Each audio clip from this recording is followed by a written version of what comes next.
When God showed up in my life to help me out as a mom, I think there are two major times that I can think of.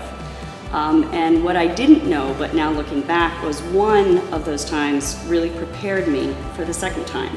And at that time, I was one of those really busy mothers. I had 2 other children, and I had all those proverbial balls in the air that you're keeping going. And it was a time where I learned that I could let everything drop except for what immediately I needed to take care of. And that was Kelly and getting her healthy.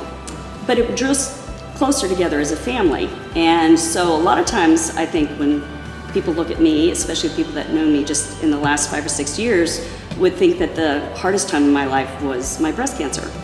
But for me, one of the things that actually got me through the surgery, the chemo, the radiation, was realizing and saying to myself that it's not my child in the bed. It was much easier for it to just be me. And again, where you think as a mom, I mean, all of us are so busy, we've got so many things going on, you think you can't let you step out of your life. You think you can't just let everything drop, that everything's gonna fall apart because mom keeps it all together. But here I'm diagnosed with breast cancer, and it was an aggressive cancer. Aggressive treatment means I was sick for a long time. So I had to again step out of my life, and I felt at that time, from having gone through what I went through with Kelly, I knew I was gonna need help. And so I called in, actually, I don't think I called them, I think they showed up. But I think what I did is I said yes to the offers of help.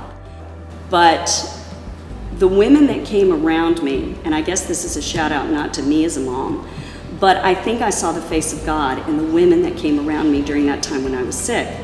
But my favorite times was when they would be in the kitchen when my kids would come home from school. And I would hear them talking in the kitchen, and they were stepping in and doing that face-to-face, checking in on how their day was, asking them how school was going, and there was laughter. And I'd be upstairs in bed, but I'd hear the laughter. And I think that that just was a comfort to me. And they also did things like bake a birthday cake when I couldn't, shop for presents when I couldn't. They wrapped Christmas gifts. They took Kelly to get her prom dress altered. All those things as a mom that you know you need to do, your thing is on the list, and I just couldn't do them. When I rebuilt my life, I rebuilt it with things that were important to me. I rebuilt it with things that spoke to me. I kept the busyness out of it.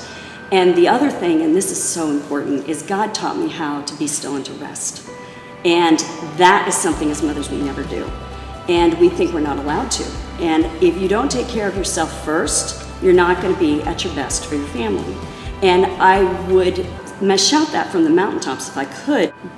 God did something really special for me because I always saw these people who went through trials in their life, and I felt like they'd had these deep, rich moments with God. And really, when I was sick, it was one verse, that He would go before me. He would never forsake me. He would never leave me, and to not be discouraged and not be afraid. And that was Deuteronomy. Find that time to be quiet, find that time to meditate, find that time to pray, but more than anything else, to be still. If you're not in touch with yourself, you're not going to be your best self for your family.